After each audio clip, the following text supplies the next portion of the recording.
자, 하나님이 이 나타나셔서 내 말을 잘 듣고 내 언약을 지키면 하고 말씀을 하셨어요.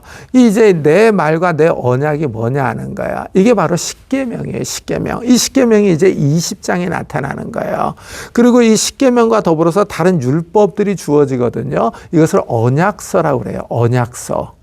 그래서 이제 20장에는 십계명과 다른 율법들의 내용이 나와요. 근데 이제 이 언약은 흥미롭게도 일정한 구조가 있어요. 구조가 있습니다. 이 십계명과 특히 신명기요. 나중에 이제 신명기 할 때도 말씀드리겠지만은 이 신명기를 언약 문서라고 그러거든요. 근데 이 언약 문서라고 그러는데 여기를 보면은 일정한 구조가 있어요. 구조. 근데 이런 십계명과 신명기에 나타나는 언약 구조가 고대 근동에서 발견된 문헌들과 좀 비슷한 거예요. 그러니까 고대 이스라엘이 살았을 때 이제 주변에 다른 민족들이 살았잖아요. 다른 민족들이 이제 써놓은 기록한 이제 이 조약들이 있는데 그 조약들을 고고학적으로 발굴을 해가지고 그것들을 연구해 보니까 이 조약의 구조와 언약의 구조가 비슷한 거예요. 그래서 이제 학자들이 이런 것들을 지적하기를 시작을 해요. 이 고대 근동에서 보면 왕이 봉신과 조약을 맺어요. 이 조약을 맺은 것을 문서로 기록을 해놨거든요. 이것들이 이제 고고학적으로 발견이 된 거예요. 왕이 봉신들에게 이제 땅을 줘요. 땅을 주면서 자신에게 충성하라 그래요. 그래서 봉신들이 지켜야 할 의무를 갖다가 이 규정으로 선언을 해요. 그래서 봉신이 이 의무와 규정을 잘 지키면 왕은 그에게 이제 군사적인 보호를 하고 상을 내려요. 그렇지만 지키지 않으면 군사적인 제재를 가할 것을 얘기를 해요. 그래서 이제 왕과 봉신 사이에 그 맺은 조약을 갖다가 문서로 작성을 해서 이 하나는 왕이 갖고 하나는 봉신이 가져요. 그리고 그들의 섬기는 신들의 이름으로 맹세를 하고 각자 섬기는 신들의 성소에 보관을 해. 두 개의 문서를 써놓은 거예요. 근데 이런 종주 조약이 이 하나님과 이스라엘 사이의 언약을 맺는 구조와 유사한 거예요. 하나님이 이스라엘에게 땅을 줘요. 땅을 주시면서 이제 여호와 하나님만을 섬길 것을 요구를 해요. 사랑하고 충성하라 이거죠. 그러면서 이스라엘이 지켜야 될 하나님의 뜻을 갖다가 십계명으로 말씀을 하시는 거예요. 율법으로 말씀을 하시는 거예요. 그리고 이 십계명이 이 두 돌판에 기록되잖아요. 두 돌판에. 그래서 이제 하나님과 이스라엘 사이에 그 언약을 맺었으니까 신들의 이름으로 하나님이니까 신들의 이름으로 맹세할 수가 없잖아요. 그래서 하늘과 땅을 증인으로 세워요. 그리고 이 두 개의 이 돌판을 갖다가 언약궤에 담아서 성소에 보관하죠. 그러면서 이스라엘이 하나님의 법을 잘 지킬 때 가나안 땅에서 복을 받을 것을 약속을 하고 이 법을 어길 때는 저주와 재앙이 온다라고 얘기를 해요. 자, 좀 이 고대 근동에서 이 종주 사이에 맺었던 조약과 하나님과 이스라엘 사이에 맺었던 언약의 패턴이 좀 유사하잖아요. 이래서 이제 학자들이 여기에 대해서 연구를 많이 하는 거예요. 그래서 이제 뭐 히타이트 종주 조약, 에사라던 종주 조약 이런 것들이 있거든요. 이런 것들을 연구해서 이 십계명과 이 신명기에도 이런 언약 구조가 발견된다라고 이 얘기들을 해요. 이렇게 얘기할 때 이제 유익이 뭐냐면은 이 문서들이 어떤 성이 있다라는 거예요. 그러니까 이 믿지 않는 사람들은 이 성경이 허구다. 이 꾸며낸 것이다. 뭐 이렇게 주장들을 하거든요. 근데 이런 고고학적인 발굴을 통해서 서로 비교를 해보니까 이 언약 개념이 모세 시대에 있었던 그런 문화적인 배경을 보여주고 문화를 반영하고 있다는 거예요. 그래서 이것이 역사적인 가치가 있으며 이게 사실이다라는 것들을 얘기할 수가 있어요. 그래서 이런 이 연구들을 해요. 자, 이렇게 이제 하나님께서 내 말을 잘 듣고 내 언약을 지키면 그랬잖아요. 이 언약이 이제 십계명이죠, 십계명. 그래서 이 십계명의 가장 큰 특징이 하나님이 직접 나타나서 직접 말씀하시고 직접 써줬다는 거예요. 그래서 이 십계명은 이스라엘을 해방해 주신, 구원해 주신 이 여호와 하나님의 자기 소개로서 시작을 해요. 그래서 10개의 말씀을 주는데 이 10개의 말씀들 가운데 긍정적인 계명은 두 가지예요. 4계명, 안식일을 거룩히 지켜라. 5계명, 내 부모를 공경하라. 이건 긍정적으로 주어지고 나머지 명령들은 다 부정적으로 주어져요. 뭐뭐 하지 말라. 이런 부정명령으로 주어져요. 그리고 이제 흥미롭게도 제2계명이요. 우상숭배 금지 계명과 4계명, 안식일 계명이 가장 길어요. 그리고 상대적으로 다른 계명들은 짧아요. 그리고 이 10계명은 이 계명을 받는 사람들을 2인칭 단수 너로 나타내요. 그러니까 10계명은 이스라엘 백성 전체에게 주어졌지만은 그 계명을 지키는 거는 개개인이라는 거예요. 각 개인이 하나님의 말씀을 지켜야 된다라는 거죠. 그리고 하나님께서 10개의 말씀을 주셨다 그러는데 이 10개의 말씀들을 구분하는 게 명확하지가 않아요. 왜냐하면 하나님께서 1계명 쫙, 2계명 쫙 이렇게 말씀하지 않았거든요. 그러니까 이 번호를 붙이지 않았어요. 하나님께서요. 그러니까 이제 이 교파마다 이 10개를 갖다가 구분하는 게 좀 달라요. 유대교는 우리가 선으로 치는 거예요. 서론으로 치는 것을 제1계명으로 간주를 해요. 그리고 개신교의 1계명과 2계명을 합쳐서 2계명으로 간주를 해요. 이 루터교와 천주교는요, 개신교의 1, 2계명을 합해서 1계명으로 하고요, 개신교의 10번째 계명이에요. 이 10번째 계명을 9계명과 10계명으로 나눠요. 그래서 이 10계명의 말씀들을 구분하는 게 좀 교파마다 다르다. 이렇게 말씀드릴 수 있어요. 그리고 이제 10계명이 두 돌판에 어떻게 기록되었는지 좀 자세한 설명이 없어요. 그러니까 1, 2, 3, 4, 5, 6, 7, 8, 9, 10. 그 다음에 뒷면으로 1, 2, 3, 4, 5, 6, 7, 8, 9, 10. 이렇게 써놨는지 1, 2, 3, 4, 5, 6, 7, 8, 9, 10. 이렇게 또 하나 이렇게 써놨는지 이런 저기들이 없다라는 거예요. 그리고 이제 하나님과 이스라엘 사이의 이 언약은요, 법으로 표현되는 거예요. 법으로 표현되는 거예요. 그러니까 이 법이 실제 생활에서 지켜야 되는 법이에요. 어떤 철학적인 사상과 윤리적인 사상들을 얘기하지 않아요. 구체적인 일상생활 속에서 이제 지켜야 될 법이다라는 거죠. 그리고 이제 이 10계명의 말씀들은요, 다른 이제 율법들 안에 반복적으로 나와요. 반복적으로. 자, 하나님께서 이제 이 10계명을 주시는데 먼저 하나님이 자기 자신을 소개하잖아요. 나는 너를 애굽 땅 종되었던 집에서 인도해낸 내 하나님 여호와니라. 이 10계명을 말씀하시는 분이 누구인지를 알려주시는 거예요. 하나님이 스스로 자신을 소개하고 계시죠. 근데 나는 내 하나님 여호와다 그러잖아요. 이거는 출애굽 과정에서 하나님께서 계속 자기 자신을 소개하신, 자기 자신을 계시하신, 능력으로 계시하신 그런 하나님의 소개잖아요. 이 소개를 그대로 하시는 거예요. 그러니까 이 율법을 주시는, 언약을 주시는 하나님은 이 출애굽의 구원자 하나님이다라는 것을 보여주고 있는 거죠. 자, 이렇게 하나님께서 자기 자신을 소개하시고 나서 이 1계명을 말씀하시는데 너는 나 외에는 다른 신들을 내게 두지 말라 그러죠. 여기서 다른 신들이 나와요. 다른 신들. 자, 하나님이 가장 먼저 다른 신을 두지 말라 그랬어요. 이거는 이 10계명이 무게가 있죠. 왜냐하면 가장 먼저 말씀을 하셨으니까요. 근데 이제 이 1계명은 사실 2계명과 함께 취급할 수 있죠. 같은 내용을 담고 있기 때문에 그래요. 우리 성경은 이제 다른 신 이렇게 나오는데 이게 이제 복수의 복수. 그래서 다른 신들이에요. 이거는 이제 이스라엘 주변 국가들이 섬기는 외국 신들을 의미하는 거예요. 그래서 이스라엘 주변의 다른 나라들을 보면요, 다실론이에요. 다실론. 근데 이 여호와 하나님은 유일신론이죠. 그래서 이 다른 신들과 이 여호와가 대조를 이루고 있는 이런 모습을 볼 수가 있어요. 그래서 하나님께서 자신의 이름을 갖다가 이 다른 신들, 우상을 섬기는 자들에게 이 불명하게 이렇게 말씀을 하세요. 너는 다른 신에게 절하지 말라. 여호와는 질투라 이름하는 질투의 하나님이니라. 그래서 질투하신다 그래요. 그러니까 다른 신을 예배하는 자들에게 질투하신다 그래요. 이거는 이제 보복하실 것을 말씀을 하고 있는 거예요. 자, 이 다른 신을 섬기지 말라라는 계명이 아주 중요해요. 왜냐하면 이스라엘 역사를 살펴보잖아요.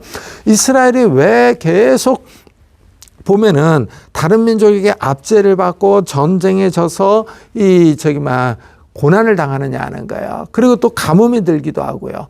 이런 것들을 보면은 이 이스라엘이 여호와 하나님을 떠나서 다른 신을 섬기기 때문에 그래요. 이 다른 신들은 주로 이스라엘을 유혹하는 이 바알과 아세라로 나타나기도 하고 주변 국가의 다른 신들로 나타나기도 하죠. 몰렉과 같은 이런 신들로 나타나기도 해요. 그래서 이스라엘의 역사를 이렇게 가만히 보잖아요. 이 우상 숭배로 인해서 다른 신을 섬겨서 나라가 망해서 이 가나안 땅에서 쫓겨나서 포로로 잡혀가는 이런 모습을 볼 수가 있어요. 그러니까 이 다른 신을 섬기지 말라라는 이 계명이 아주 중요한 계명이죠.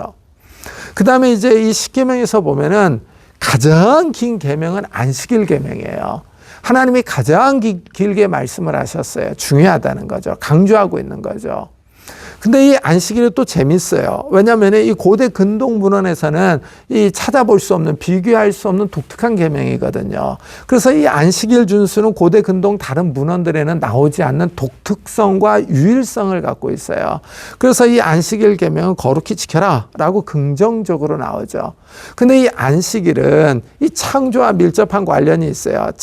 하나님께서 이 천지를 창조하는데 7일 동안 창조하시잖아요. 그리고 이제 6일 동안 창조하시고 7일째 되는 날 쉬시거든요. 그래서 이 한 주간 단위가 7일 구조를 갖고 있어요. 이 7일 주기가 계속 반복되면서 역사가 나아가는 구조예요. 그러니까 이 안식일을 지킨다고 하는 거예요. 이거는 하나님이 시간의 주인이라는 것을 의미하죠. 그러면서 이 사람이 아무리 바빠도 하나님과 교제하는 거, 예배하는 거, 이거는 중단될 수 없다라는 것을 보여주는 거예요. 그리고 이 7일 구조의 마지막이 안식일이잖아요. 그러니까 한 주간의 끝은요, 이 안식을 향해서 나아가요. 이런 점에서 이제 안식일은 종말의 개념이 있어요. 그리고 이 안식일과 관련해서 이 성경의 역사를 보잖아요. 이 성경의 역사가 보면 정말 지향적이에요. 그래서 이 안식일이 있고 안식년이 있고 가나안 땅 정복하는 것을 안식으로 얘기를 해요. 그리고 예수 그리스도께서 이 땅에 오셔서 안식을 주시죠. 그러면서 하나님 나라가 완성될 때 영원한 안식을 누릴 것을 말씀을 해요. 그러니까 이 안식일 자체가 보여주는 거예요. 이 안식일 계명 자체가 보여주는 것이 뭐냐면 정말 지향적으로 이 역사가, 이 성경의 역사가 안식을 향해서 나아간다라는 것을 보여주고 있는 거예요. 그러면서 하나님은 안식일을 거룩하게 지키라고 명령을 해요. 거룩하게 지키는 방법이 2일에서부터 쉬는 거죠. 그 다음에 이제 윤리적인 계명들이 계속 나오거든요. 이 계명들은 되게 짧아요. 그래서 1계명부터 4계명까지는 하나님에 관한 계명들이고 5계명부터 10계명까지는 사람에 관한 계명들이에요. 그래서 5계명이 이제 부모 공경이죠. 부모 공경에서 살인, 간음, 도둑질, 거짓 증거, 탐심으로 나아가요. 근데 이런 계명들은 윤리성을 띠고 있잖아요. 이런 윤리적인 계명들은 고대 근동의 다른 나라에서의 법에서도 나와요. 이게 왜 그러냐면 하나님께서 인류에게 양심을 주셨기 때문이죠.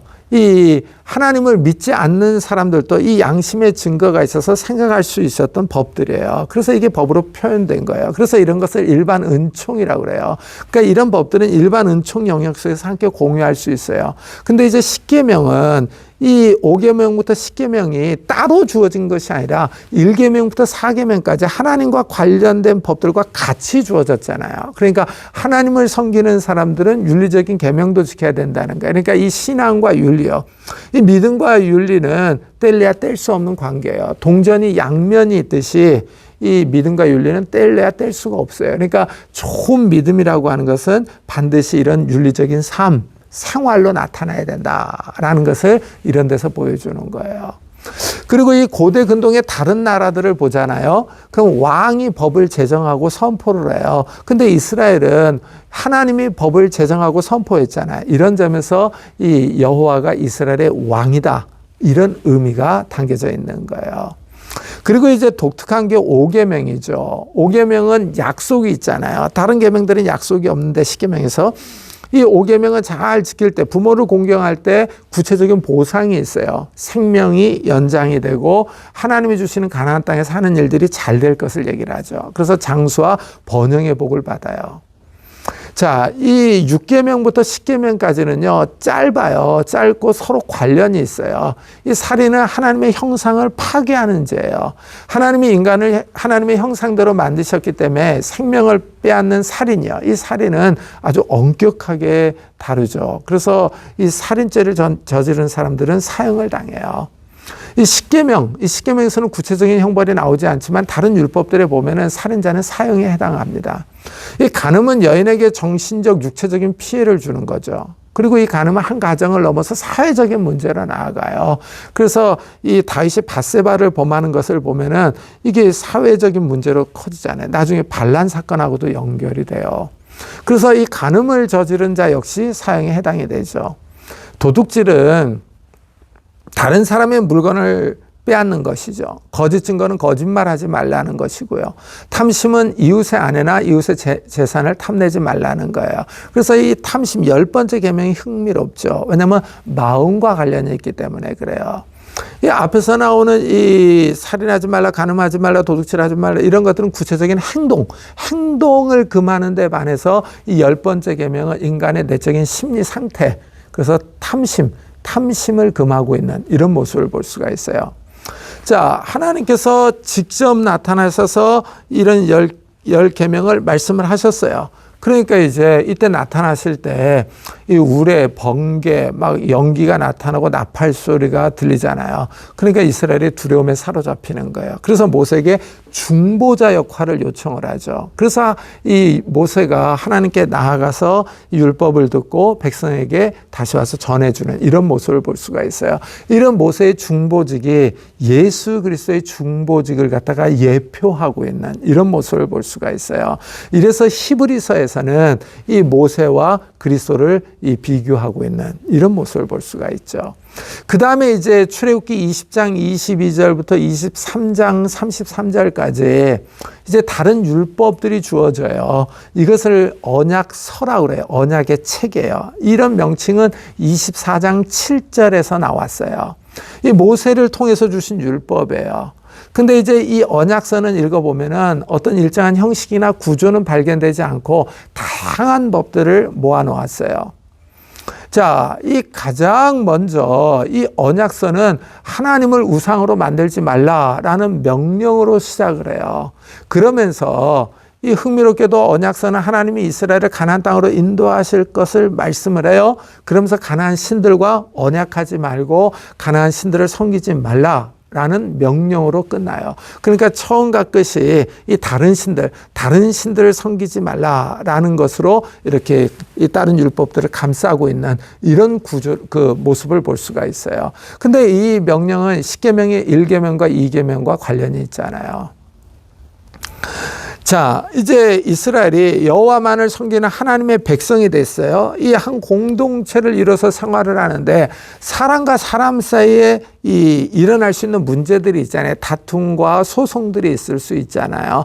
이 문제들에 대한 최소한의 지침을 주는 게 언약서예요. 언약서.